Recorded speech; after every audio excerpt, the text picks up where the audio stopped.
બ્રાહ્મણ સમાજ એ જાગૃત સમાજ, અન્યને શિખામણ આપવા વાળો સમાજ છે. હું દરેક જગ્યાએ સ્ટેજ ઉપર ઊભો થાઉં તો પહેલી વાત એ કહું છું કે ભૂદેવ બનો, ભૂદેવ. પ્રથમ જ્ઞાની બનો અને પછી તમારું અનુકરણ બીજો સમાજ કરશે.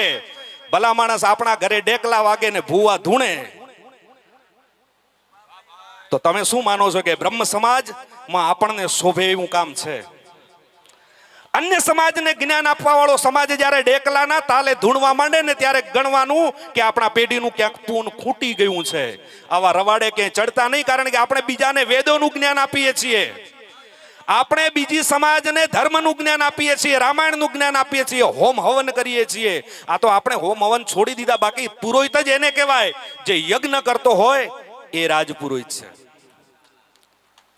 તો આપણી જાતને ક્યારે આપણે ભૂલીએ નહીં અને આ ખોટા રિવાજોમાં ક્યાંય તણાઈએ નહીં. સાચું બોલજો, આમાંથી બર્થડે કેટલા ઉજવે છે બાળકો?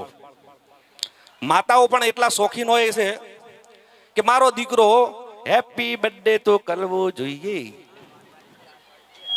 હું તમને કારણ બતાવું હેપી બર્થડે નું.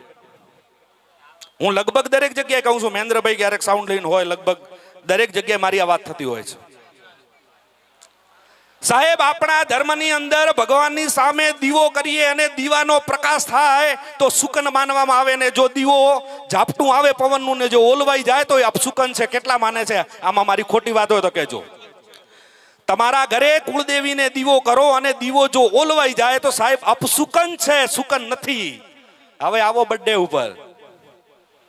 બર્થડે માં આયા, પેલા પોદલા જેવો કેક ખડક્યો, ઉપર રંગીન રંગીન ચોકલેટ નાખી, મીણબત્તીઓ ઉપર 4 ગોઠવી અને પછી પાછા ફૂં ફૂં કરીને મીણબત્તી ઓલવે, કાપે, મોઢે ચોપડે અને પછી ખાય. શું માનો છો? આપણી સંસ્કૃતિ છે. પછી પાછા કે હેપી બર્થડે ટુ યુ. મરી જા ઢાંકણીમાં પાણી લઈને છાનું માનું. શું હેપી બર્થડે ટુ યુ? ભલા માણસ, જન્મ દિવસ આપણો ન ઉજવાય, મારા રામનો ઉજવાય, મારા કૃષ્ણનો ઉજવાય, મારા શિવનો ઉજવાય, મહારાણા પ્રતાપનો ઉજવાય, શિવાજીનો ઉજવાય. આપણે શું મહાન કામ કર્યા છે કે આપણે જન્મ દિવસ ઉજવી શકીએ? અને છતાંય ઉજવવો હોય તો ઉજવો, 100% ઉજવો. પણ કેવી રીતે? ભગવાનની આગળ દીવો ધરો, ઘરે માતર બનાવો, પેંડા બનાવો, ભગવાનને એનું ધૂપ આપો.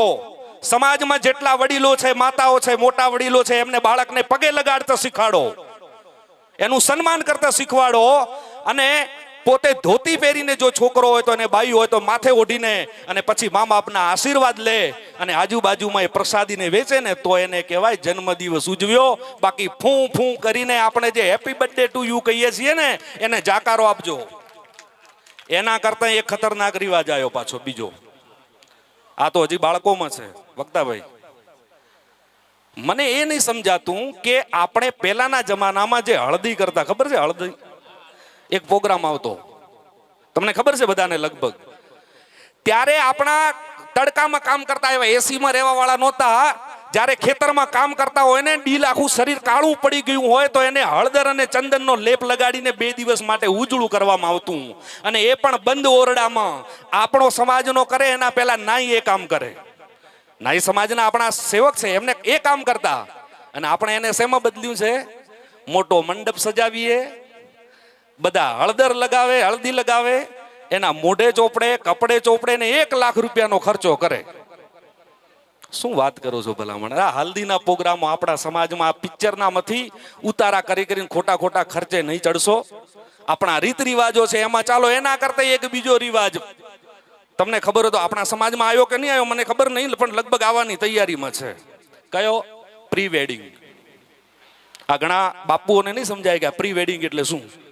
બાપુ, એ પ્રી વેડિંગ એવું છે કાકા કે લગ્ન થાય ને, લગ્ન એના પહેલા છોકરો ને છોકરી ફરવા માટે જાય અને 2 દિવસ એકલા રોકાઈને ત્યાં ફોટોગ્રાફી કરે, વિડીયો ચાલુ કરે.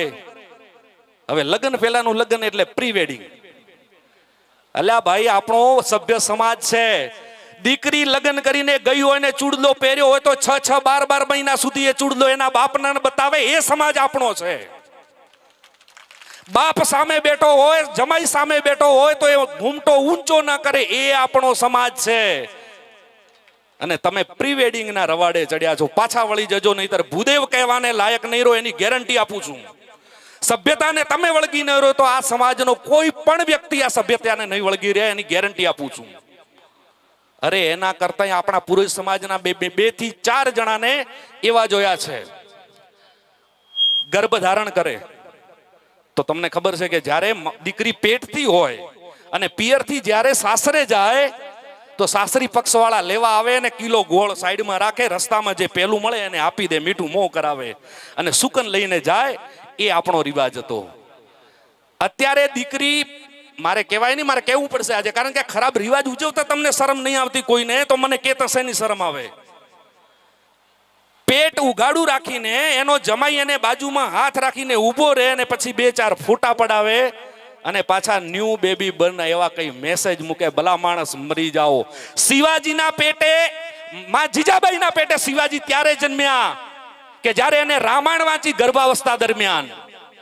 દ્રૌપદીના પેટે અભિમન્યુ ત્યારે જન્મ્યો અને 6 કોઠાની વિદ્યા ત્યારે જાણી શક્યો અને જીતી શક્યો, કારણ કે એને બાલ્યકાળથી એને યુદ્ધ કથાઓ શીખવી માતાએ.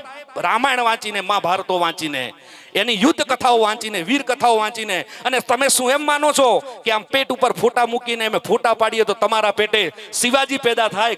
ગલુડિયા પેદા થાય, ગલુડિયા. એ શિવાજી પેદા ન થાય. ભલા માણસ, આ શરમ કરવા જેવી વાત છે.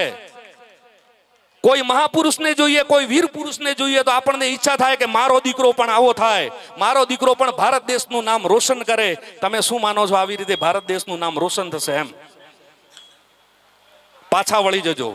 મારે અન્ય સમાજને આ સલાહ નથી આપવી, મારે અન્ય સમાજને સલાહ નથી આપવી. બ્રહ્મ સમાજ કરતો થઈ જશે. ભૂદેવ સમાજ, ભૂદેવ પૃથ્વીનો દેવ, બ્રાહ્મણ, બ્રહ્મને જાણનાર, જ્ઞાનને જાણનાર, એ સમાજમાંથી આપણે છીએ. ભલા માણસ, આજે એટલા માટે સલાહ આપું છું, એક નાના ભાઈ તરીકે, એક દીકરા તરીકે, આ સમાજના બંધુ તરીકે, કે આપણને ભૂદેવ તરીકેનું આ ક્યાંય શોભતું નથી.